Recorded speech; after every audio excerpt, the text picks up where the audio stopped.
This is a land where the weak are enslaved and killed.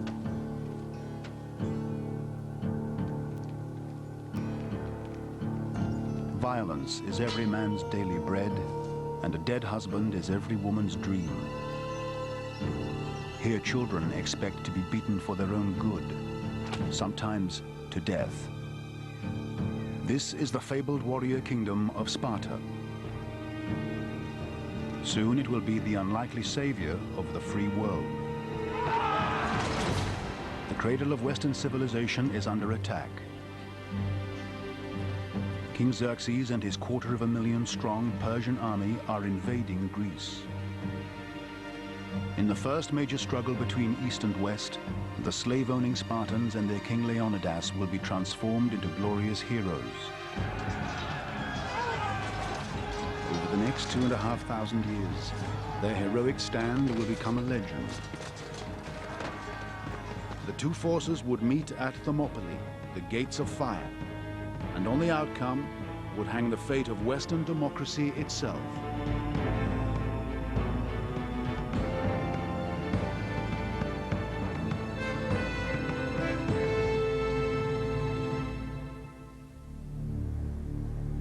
This is Thermopylae, the scene of one of the most glorified slaughters in history. Many thousands died here. The smell of death and decay still hangs in the air as sulfurous hot springs pour their stench down the mountainside. Given the battlefield its name, Thermopylae, the hot gates, the gates of fire. A solitary figure surveys the battlefield. One of the greatest heroes of antiquity, the Spartan king, Leonidas. Here Leonidas took on the might of the Persian Empire with just a tiny Greek defense force and stopped it in its tracks. Legend says that Leonidas' struggle against King Xerxes saved Western democracy at the very moment of its birth. The minute it happened, it immediately vaulted into legend. We look back 2,500 years and it seems ancient, it seems mythological to us. We can't even tell if it's real or if it, but it really happened. It was a historical event. We know who was there, we know the names, it really happened. But with Thermopylae, few facts are certain. Almost all we know about the battle and the Spartans themselves comes from the ancient historian Herodotus, writing from a Greek perspective more than 40 years after the battle. Herodotus was responding to stories that he was told by the Spartans when he visited Sparta. And the Spartans had already put together their version of events by the time Herodotus came to write his history. So Herodotus himself was gathering a partly mythologized version.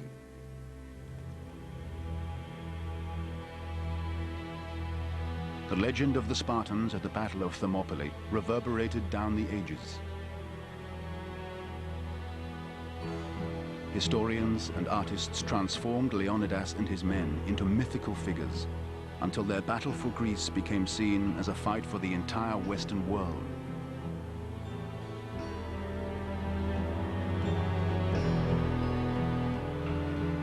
In the Western imagination, the story of Thermopylae is the most important example of heroic self-sacrifice for country.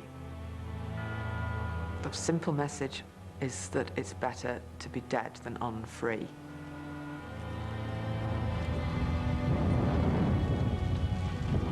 Leonidas came from a secretive and violent society, totally at odds with the rest of Greece. Their presence at one of the key battles for freedom has intrigued Western scholars for centuries. For 2,500 years, people have been arguing about them, never agreeing as to who they were, what they did, why they did it. The Spartans have left a wonderful mythical paper trail that nobody has really succeeded in sorting out.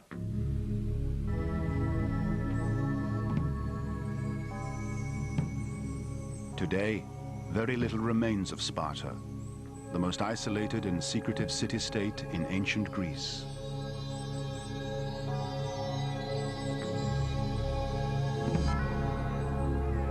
But in Leonidas' time, this remote valley was home to the most feared warriors in the Mediterranean.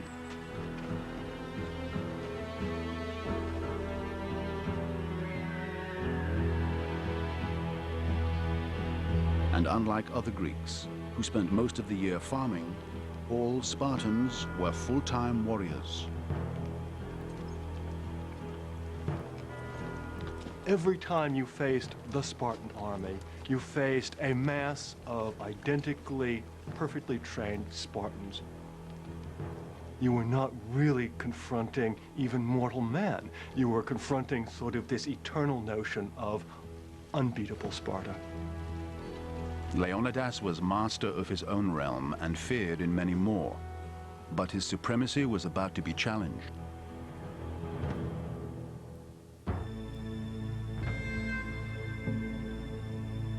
Persia was the largest empire the Western world had ever seen.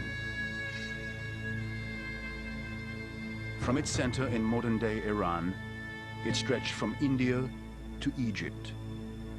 Greece was just a tiny speck on its western horizon. Persia was a world empire. It included 28 nations.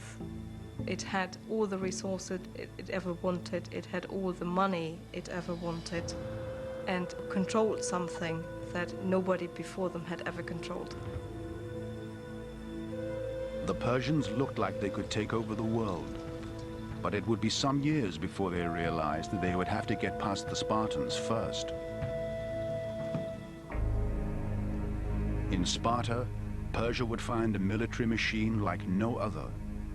Closed to the outside world, Sparta's people thought they were a chosen super race. And with extreme laws and ideals, they planned to stay that way.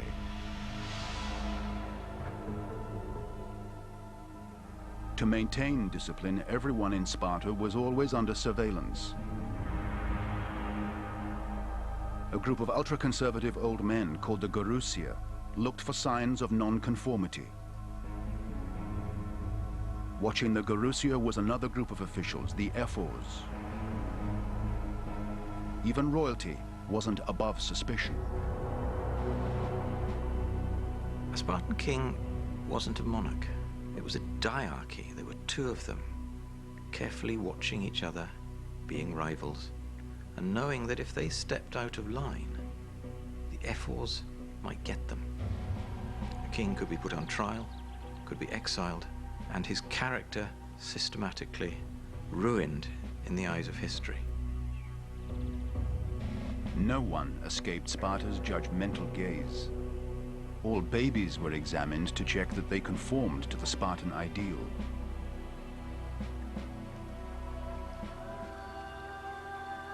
At the age of 7, a boy would have been removed from his family and taught the Spartan ways.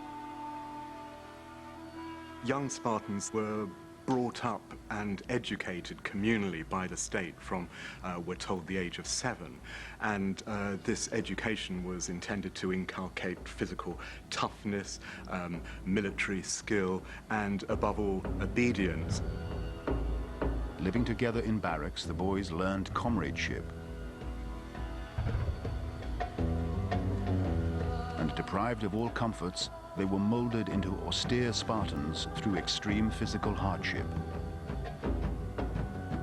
The boys were deliberately given not enough to eat, and also they were encouraged to steal to augment their meager rations, and they were whipped if they were caught. Not because stealing was a crime, but because they were clumsy thieves. The eyes of Sparta were everywhere. When a boy reached puberty, he was considered to be particularly dangerous. The boys were always supervised, every moment of every day. Spartans felt that boys, teenagers, were at a particularly dangerous age. They might go off the rails. They had to be policed every minute to make sure that the values of the ruling group were transmitted. Spartan girls were given some sort of formal education, and they had some sort of exercise, allegedly naked in front of the boys.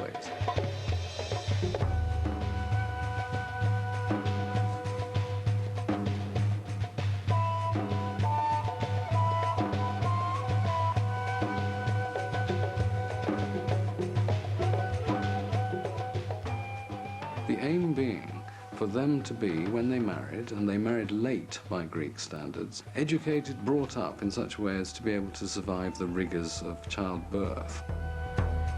Ideally, they gave birth to boys, because Sparta was a fundamentally military society.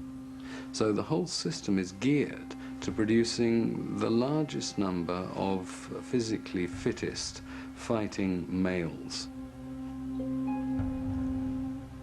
One of the things that always amazes me is that they ever managed to produce any children, because they were encouraged to go into sort of military homosexual relationships until they were allowed to marry. The Spartans might well be fighting next to their boyfriends. Homosexuality was thought to bind men to their peers. It was your job, with your shield and your spear, to guard your lover. That was part of the cement that kept the Spartan battle line together. Homosexuality was very common in Sparta and was positively looked on, provided it didn't stop men breeding.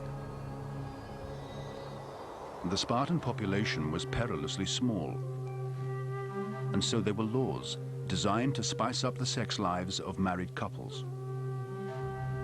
A Spartan man wasn't allowed to see his wife in daylight for the first 10 years or so of their marriage. A man was encouraged to see his wife as a splendid sex object. Emotional development was something they didn't want, because families were the source of peculiarity. Spartans wanted to produce similars. They wanted them wheeling on the battlefield with one mind, like a flock of birds.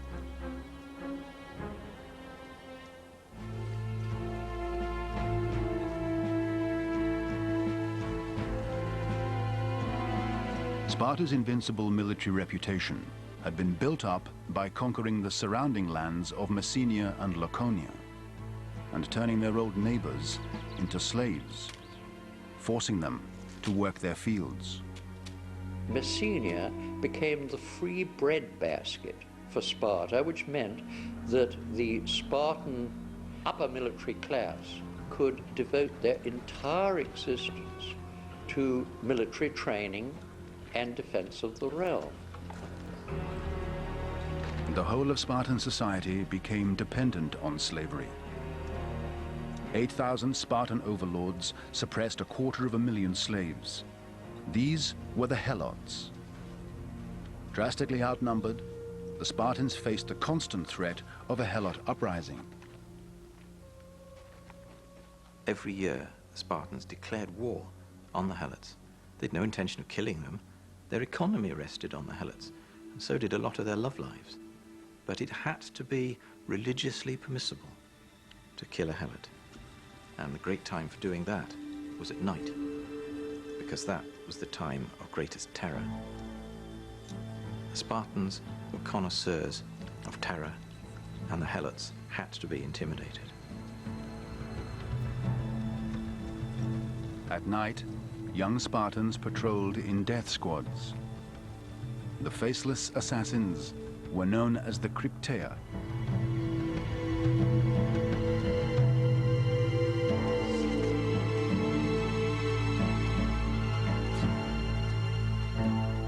But keeping the Helots in check would soon become secondary to the trouble unfolding across the sea.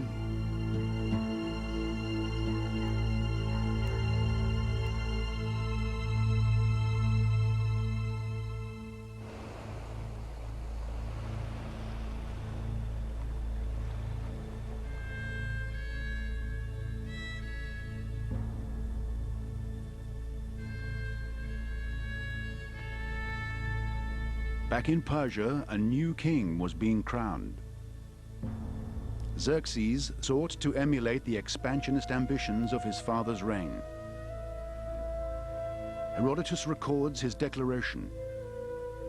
It was by taking risks that my ancestors brought us to where we stand today. We, therefore, are following in the footsteps of our fathers. We shall conquer all Europe, and we shall return home in triumph. Xerxes ordered his generals to prepare for war against Greece. It would be the largest invasion force ever seen, and Xerxes himself would lead it.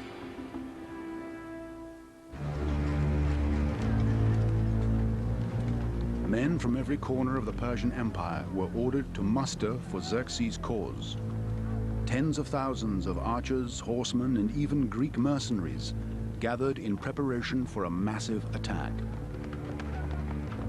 As news of Persia's preparations for invasion grew, the threat to Greek civilization could no longer be ignored.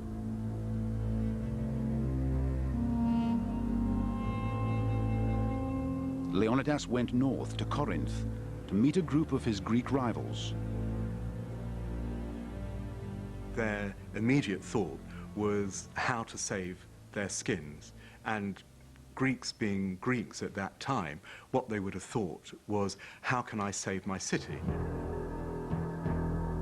Leonidas knew that Sparta's basic instinct to withdraw to its homeland wouldn't work against Xerxes.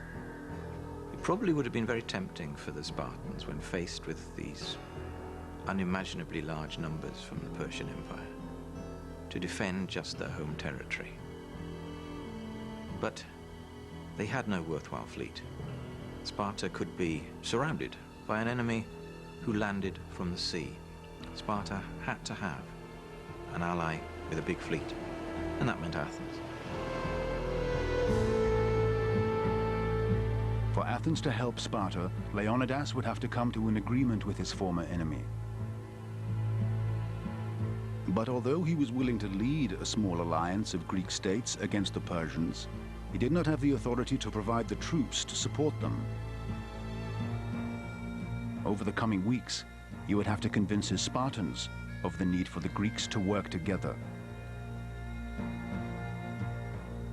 If you were a Spartan and one of your kings came back and said they want us to march over 250 miles to the north and stop the Persians, whom they had never seen before, to save Greeks that they didn't know very well, most of them would have probably said no. The Spartans considered themselves separate, unique, special. The idea that they would even fight alongside other peoples, other Greeks, was a new concept.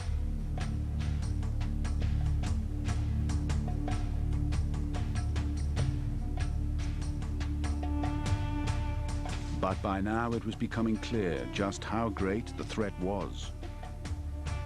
There's a story about two Greek spies who obviously weren't very professional. They were caught. And what Xerxes did, in his absolute confidence, was to show them round. Nothing could have prepared the spies for the sight of the Persian army. They would have seen the place of gathering of this massive, I believe it's well over 50 different nationality imperial army. When they'd seen the enormous preparations, they would go back and tell the people back home, oh, you might as well give in. You know, this is a juggernaut. This is too big for any of us. With 4 years of preparations complete, Xerxes finally embarked on his invasion. Entering Greece from the north, he hoped to sweep down the coast, shadowed by his Persian fleet. But first, he had to cross the Hellespont Strait between Europe and Asia Minor. Xerxes simply ordered that the Hellespont be bridged. His engineers lashed together hundreds of boats. This was unheard of. It was just absurd in the eyes of a Greek. But for the Persians, it was part and parcel of the whole army work, that there were people who could provide anything that was necessary to shift an army as efficiently as possible. And if that required a bridge across the Hellespont, that was done. Two huge bridges were floated, both over 2 miles long. But just as the task was complete, the gods, or at least nature, intervened. Herodotus records that a sudden violent storm turned the boats to matchwood. He writes that Xerxes was so enraged, he had the Hellespont whipped and branded with a hot iron. But the resources of the Persian Empire were limitless. Within a month, the Hellespont was bridged again. Xerxes had everything going for him. He did not face a concerted military attempt to block him at the bridgehead, which would have created real problems for him. He crossed completely unopposed. Nothing now stood between Xerxes and mainland Greece.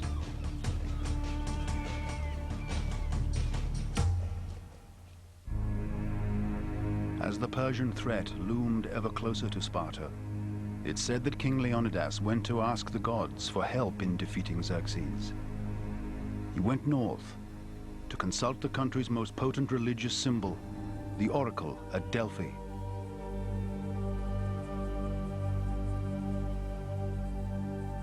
The Delphic oracle is the most sacred seat of prophecy in the entire Greek world. When the Spartan king visited the oracle, he would have been surrounded by a huge entourage. This would have been an incredibly exciting and intense and semi-public event, so they would have all have been there, desperate to know what the oracle said. The whole experience was heightened by the preparatory rituals that went on beforehand, a sacrifice, scattered water, and a pathway down some secret steps into a subterranean prophetic chamber. Leonidas went to hear the most important prophecy of his life. It came from the god Apollo, speaking through a revered priestess. Steam or smoke arose around her, and then she went into some kind of trance or hypnotic state and uttered the most extraordinary noises. They're often referred to as noises like a dog barking or growling, which are then, in fact, interpreted by male priests of Apollo to the visitor.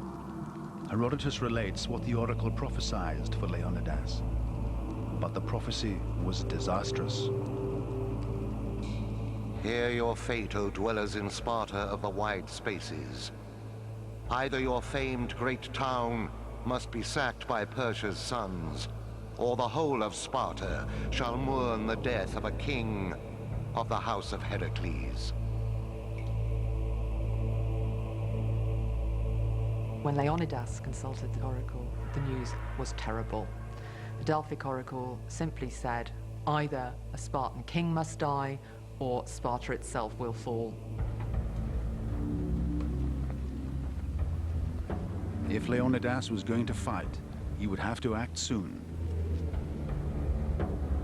Xerxes' vast army was thundering through Greece, crushing anyone who stood in their way. There's little doubt that a provincial Greek used to armies of a few thousand would have been gobsmacked when he watched the passage of the army of Xerxes, which would have taken days just to walk past one spot. But Leonidas had yet to persuade the Spartans to send troops to Thermopylae. The next Carneo festival was imminent, and fighting would be forbidden under Spartan warrior code. They weren't going to leave, in our terms, the Christmas or Easter celebrations behind, because they could expect the gods to punish them if they didn't carry through the celebration of God's great occasions. Spartans usually hated fighting abroad. They had a massive population of slaves they had to control at home. Keeping the Helots under control was more important than taking on a distant empire. They were constantly scared of Helot revolts. And this meant that they were very shy indeed of doing any kind of foreign policy, of any kind of foreign adventurism. But with Xerxes' Persian army thundering south, Leonidas had no choice. Some of Sparta's elite warriors would have to go north. The Spartans probably thought that if they didn't send anyone, that no Greeks would go, that Sparta as the leading military state and with the military leadership, the land leadership in its hands, had to set an example. Only 300 hardened fighters were chosen to go with Leonidas to head off Xerxes' hordes. Most people believe that there was 300 as an advance guard that would show Spartan intent, seriousness, and then if it went well, they would send back word and more Spartans would come. But I think everybody would have known that anybody who goes north and marches up to northern Greece to face an army that was anywhere from 100 to 200,000 soldiers knows they're going to die.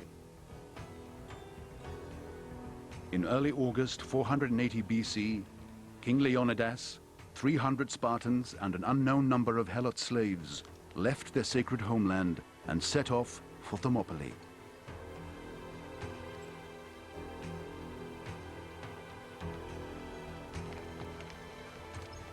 Women were actually out there ordering their men to come home victorious. The famous saying of the Spartan wife is "with it or on it," meaning that her husband must come home with his shield or dead on it, and certainly not come home as a deserter. All Spartans were trained killers, but the 300 were not just picked for their ability on the battlefield. There was a special requirement made for the men who were picked to fight at Thermopylae. They had to be fathers of sons.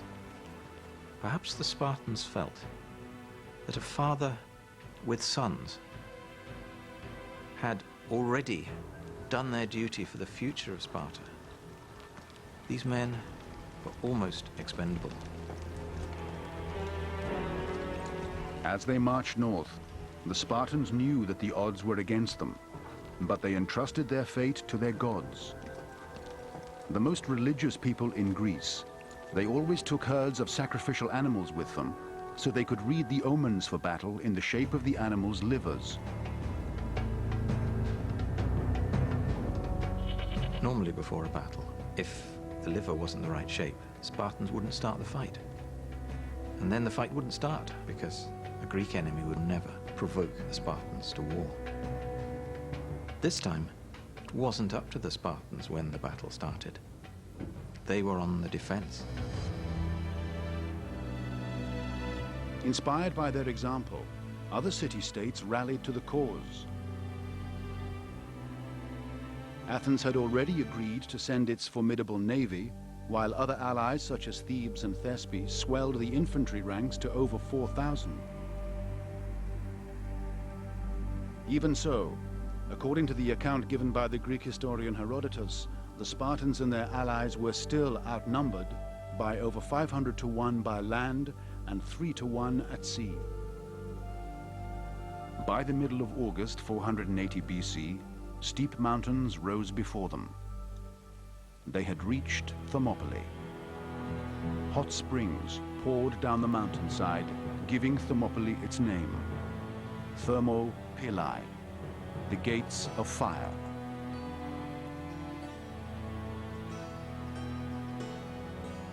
No one knows exactly what Thermopylae was like in Leonidas's time, but the sea was said to come up to the mountains, leaving only a narrow path along the coast. A small army could block it with ease. A natural bottleneck, Thermopylae was the last defendable position on Xerxes' road to Athens. The Greek plan was simple. They intended to block the way south along a defensive line that stretched from Thermopylae on land across a narrow channel of water to the island of Artemisium. They came up with the battle plan of holding the line of Artemisium by sea connected with Thermopylae by land, and it was a good plan. Holding the line by sea was the Athenian navy. Defending it by land were the Spartans. Leonidas ordered his men to block Thermopylae's coastal path. They started by rebuilding an old defensive wall. His plan was to turn the pass at Thermopylae into a narrow funnel of death, creating a killing zone, which he hoped would trap and neutralize the Persians' vast numerical superiority. Next, Leonidas addressed the one potential weakness in the plan. Known only to the local Greeks, there was a secret track that led over the mountains to behind the Spartan position. Anxious to keep his own troops on the front line, Leonidas took a gamble and sent only a small contingent of Phocian allies to guard it. With the battle plan now in place, the waiting game began.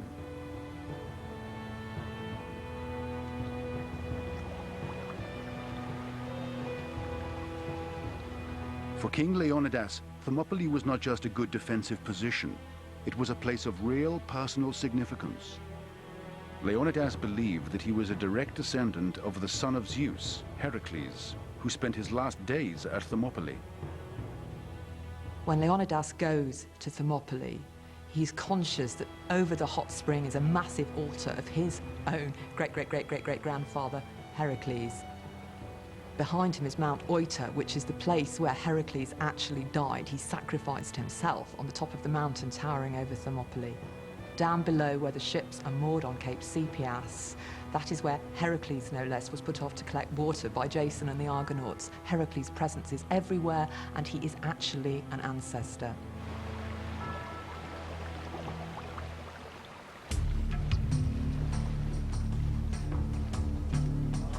Meanwhile, Xerxes' 250,000-strong Persian army was well fed from stockpiles of rations dispatched by special boats months earlier.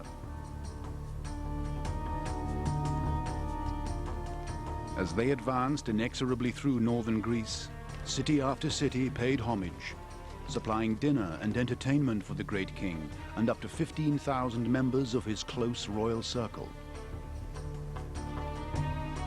By late August 480 BC, Xerxes reached Thermopylae, and still no sword had been raised against him. Now, thousands of Persian campfires ranged across the plains to the north of Leonidas's position. All that separated the two armies was Thermopylae's narrow coastal path. When Xerxes got to Thermopylae, he did not seek battle as soon as he arrived. He waited, and he waited. We're told in the end that he waited until the 5th day. And the reason why he was waiting was because he simply could not believe that a puny Greek force, when it saw the full might of Persia, would not simply turn tail and run. Spartans were trained never to run from a fight. Herodotus, the first Greek historian, tells of a Greek scout who saw the massed Persian hordes and fled back to the Spartan camp, where a warrior called Dionychus was standing guard. He tells that the Persians are so numerous that when their archers fire a volley, the shafts literally block out the sun. And Dionychus says, "Good, then we'll have our battle in the shade." Although some of the other Greeks wanted to leave, under Leonidas's watchful eye, the allies stood firm. On the other side of Thermopylae, the Persians had now been waiting for the Greeks to surrender for 3 days. According to Herodotus, Xerxes grew impatient and sent a spy to the Greek camp. He was baffled by their refusal to be intimidated by his army. The spy came across a group of Spartans performing a bizarre ritual.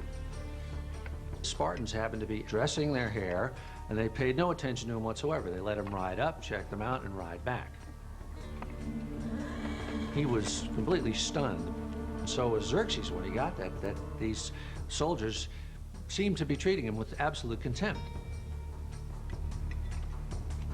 be seen combing their hair in the face of the enemy was a sign that they were not frightened. And that was one of the Spartans' chief weapons in war. We do not fear you. It is for you to run away. On the fifth morning, Xerxes decided to put an end to this strange Greek behavior. He gave the order for his men to advance.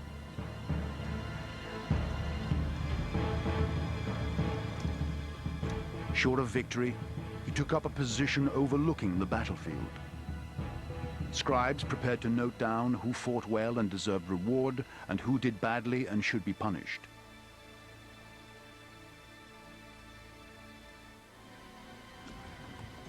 Unlike Xerxes, Leonidas marched to war beside his men. Against the Persians, Spartan training and discipline would be tested to the limit. Battle-hardened comrades placed their lives in each other's hands once again. The first troops the Persians sent to face the Greeks were amongst their weakest. Ill-equipped, they were ordered to squeeze into the narrow pass and advance towards the Spartans. Leonidas and his men packed tightly together, blocking the pass with a phalanx formation.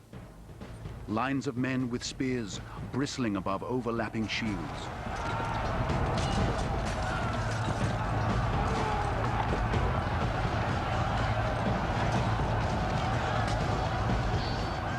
When the two narrow front lines collided, the Persians soon found that their short javelins and wicker shields were no match for disciplined Spartans armed with 9-foot spears.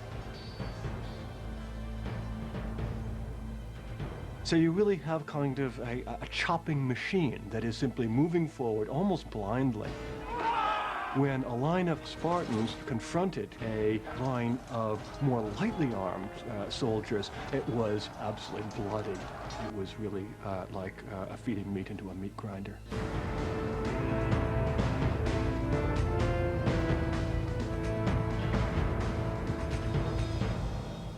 Leonidas' choice of Thermopylae was working well. The important thing about Thermopylae is this enormous mountain flank rising. One of the great problems for the Persians, brilliantly utilized by Leonidas, was that half of them actually fell off and fell over into the shoals below before they could even fight. But as rank after rank of the Persian army fell, it soon became clear that they had vastly underestimated Spartan military prowess. Had they been fighting on the open plains on horseback, it would have been another story. But in these narrow confines, the Greek heavy armor, massed phalanx, the Persians didn't have an answer to that. And I'm sure the Greeks were just slaughtering them by, it's almost as fast as they could plunge their spears over their shoulders. Trapped in the narrow pass, the advancing Persian troops were being annihilated, unable to take advantage of their vastly superior numbers. When Xerxes looked at this, the first thing he would see, literally thousands of warriors that he couldn't use because the nature of the pass was so narrow. The problem he must have very quickly noticed was that he sends people down this corridor, they kill them, he sends people down, they kill them. There was no end to it.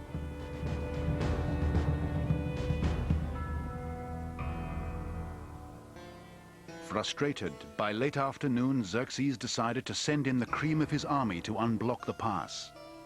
An elite force that included members of his own family. Some 10,000 strong, the Greeks called them immortals. As soon as one man was killed, another immediately took his place. But even Persia's elite troops were no match for the Spartans.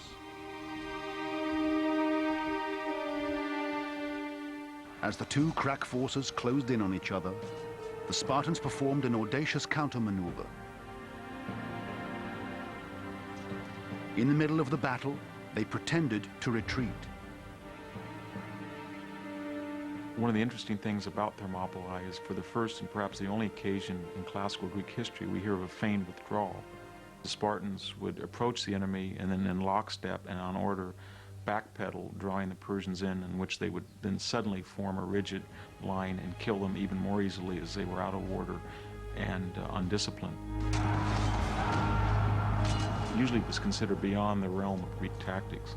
Why did it happen at Thermopylae? Probably a combination of Spartan discipline and the nature of the pass. It was narrow.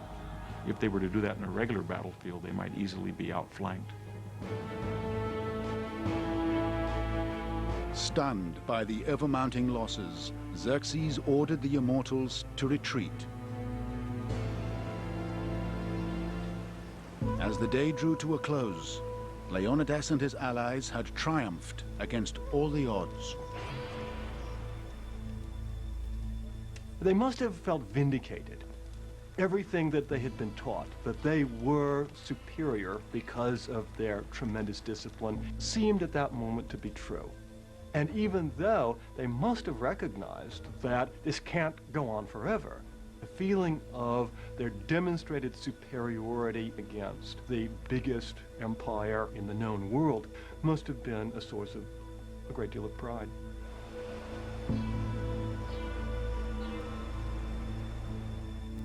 In the Persian camp, after his bad day, Xerxes was reeling. Thermopylae must have been an enormously frustrating experience for Xerxes. He'd waited days expecting the Spartans to retreat, and they hadn't. He'd lost thousands of men when he shouldn't have done. And to cap all of that, he lost 2 of his own brothers. He was emotionally absolutely exhausted, and Herodotus tells us, incredibly angry. Troops who had fought poorly are said to have paid the ultimate price.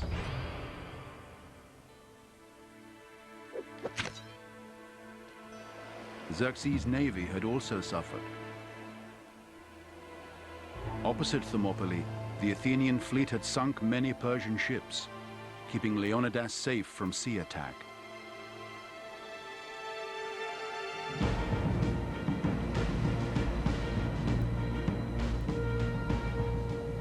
According to Herodotus, although they knew next to nothing about naval warfare, a Spartan had been appointed admiral of the Athenian fleet. The logic for this appointment was simple. The Spartan admiral would not know a great deal, probably, about maneuvering in detail. That was Athenian territory. But that kind of maneuvering wasn't what was planned. The fleet opposite Thermopylae was to be static. It was to block. Its main aim was not to run away. And if there's one thing the Spartans were good at, it was not running away.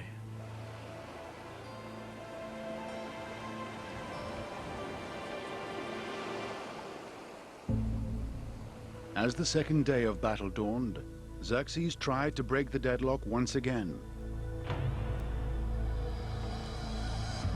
But the Spartan infantry continued its killing spree to devastating effect. As the day wore on, the pass at Thermopylae became a cauldron of death, piled high with mutilated and rotting Persian corpses.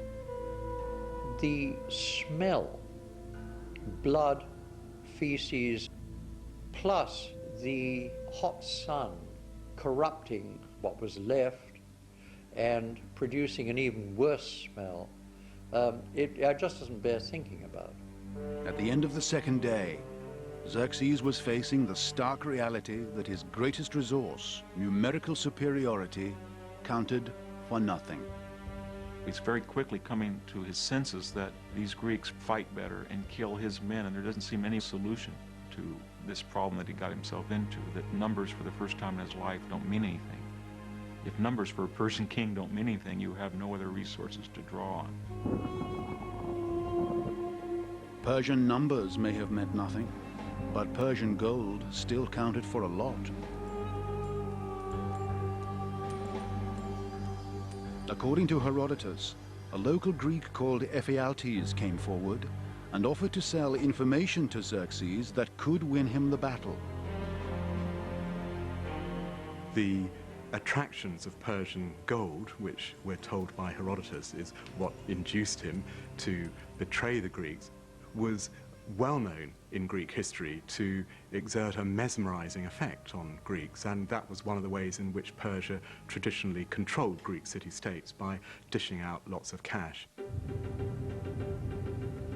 It's said that in return for gold, Ephialtes showed the Persians the Anopia Pass that led round to the back of the Spartan position.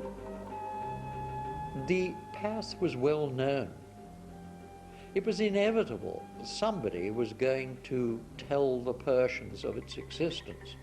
There were so many locals who were backing Xerxes. They wanted the Persians to win and couldn't stand the Spartans. 10,000 immortals marched up the secret pass.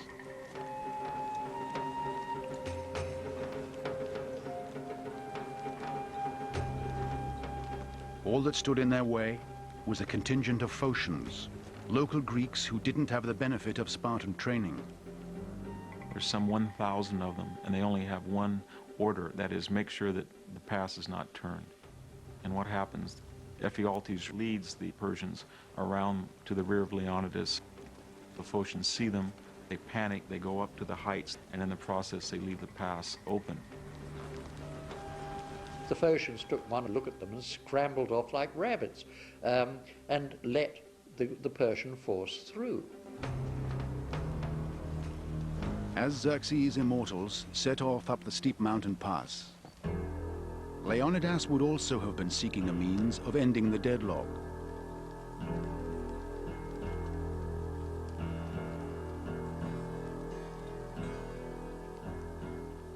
"500 years after the battle, a Roman historian suggested that Leonidas might have tried guerrilla tactics to win the war at a stroke.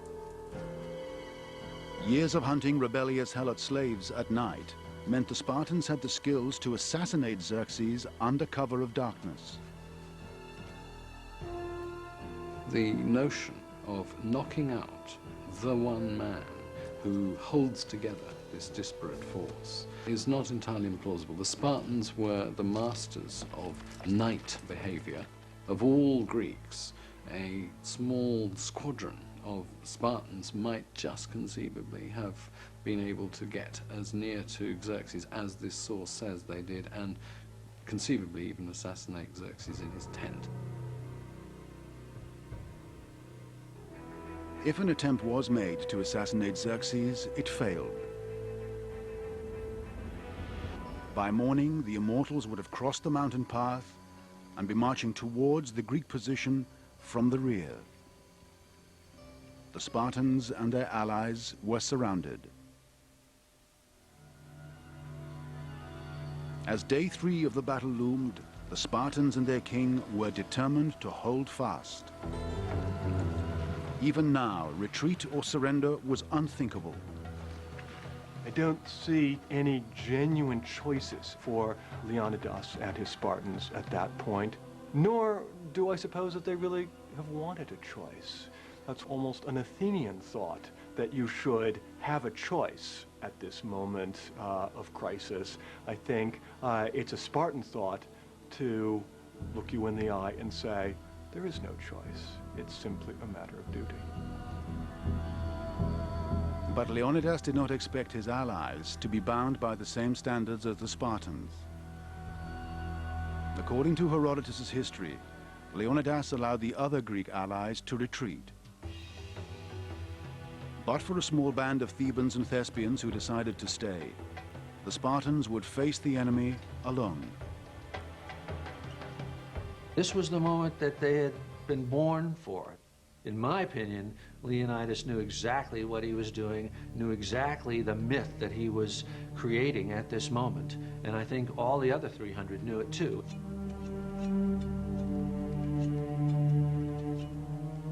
The Spartans prepared for battle with their usual sacrifices.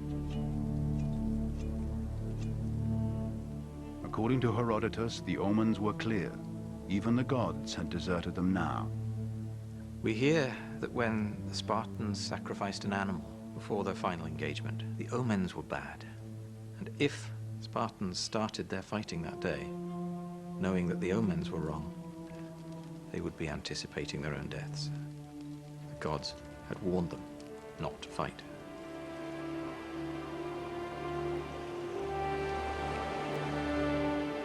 Just as the Delphic oracle had foreseen, a Spartan king would die fighting Persia. All that remained was for Leonidas to die well. when you're going to be surrounded, the question is how do you want to die and how long do you want to die and how many people you want to take with them. So I think that was the Spartan new idea, that it wasn't to save Greece. It was now simply to make a statement about Greek courage and to prolong the Persian agony as much as possible.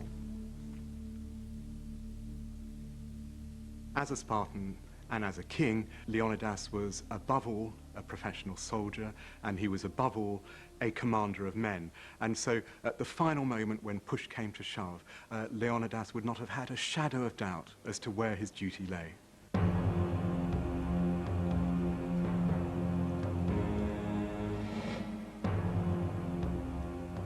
At the head of his few remaining men, Leonidas faced the Persians one last time.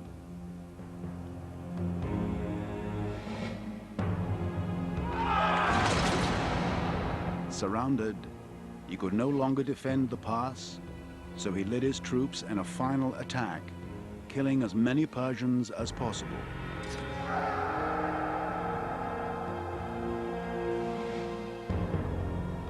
But he could never kill enough. Leonidas's life had been brutal. His death was glorious.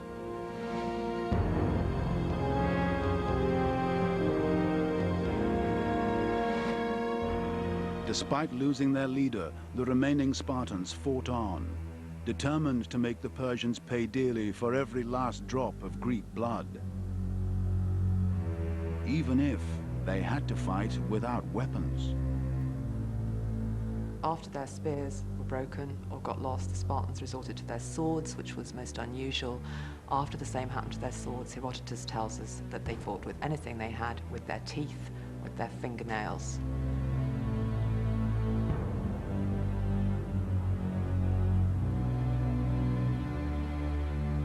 Even then, when their swords were broken, their spears were gone, and they were reduced to their hands and teeth, a Spartan was not an animal that any Persian wanted to come close to. Herodotus describes the Persian attack on them with a verb that indicates arrows.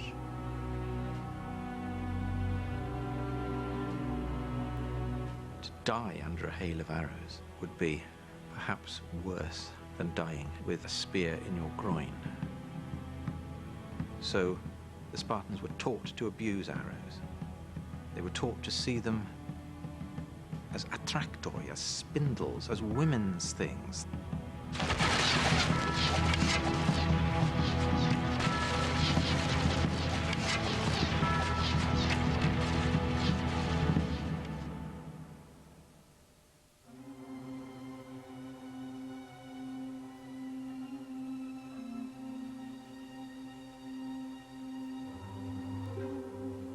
According to Herodotus, not a single Spartan survived the Battle of Thermopylae.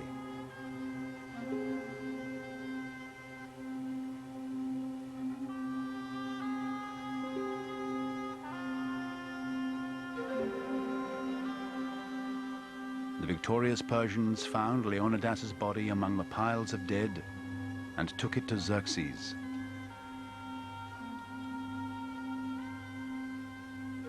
Xerxes took the very unusual step of getting hold of the corpse of Leonidas, beheading it, and sticking the head on a pike.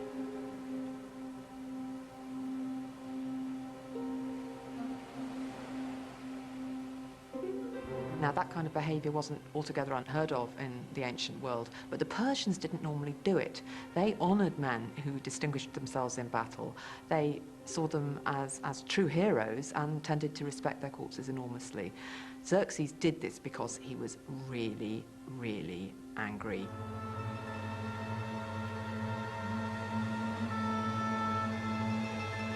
What happened to Leonidas was quite sad because they hide the other bodies, so the heroism, all of the physical evidence of the battlefield will be hidden. And then they literally set up a tourist bureau and have boats to bring over other Greeks so that they see this hideous, this grotesque head of a Spartan king on a stake as a sign that Persia is superior to the Greeks. The line had not been held. Xerxes' troops descended on Athens and burnt it to the ground.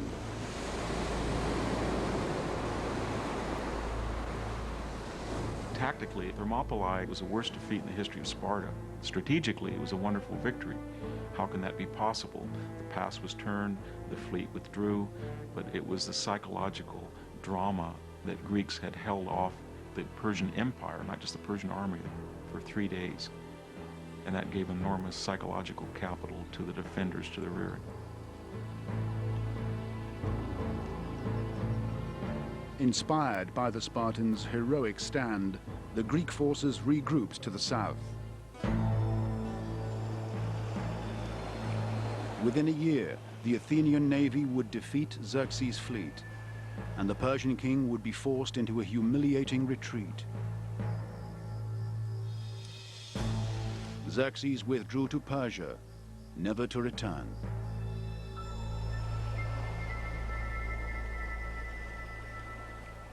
If the Persians had won, there would have been no democracy in Athens. If there'd been no democracy in Athens, there would have been no Athenian politics, no Athenian theatre, no Athenian philosophy. An awful lot of what we call our cultural heritage would simply never have happened. The events at Thermopylae would change the course of history forever. Greek culture and civilization were able to flourish. But Sparta's harsh warrior cult would survive for less than 100 years. Their helot slaves successfully revolted, and Sparta's dominance came to an end. Only the legend lives on. Sparta really was, in many ways, a nightmarish society. It was capable of a moment of self-sacrifice that one has to respect. And yet, if we embrace the values that I see Sparta standing for, I think we've lost everything that really matters about freedom. And yet, maybe that freedom wasn't possible without that moment at Thermopylae. It's an odd thought.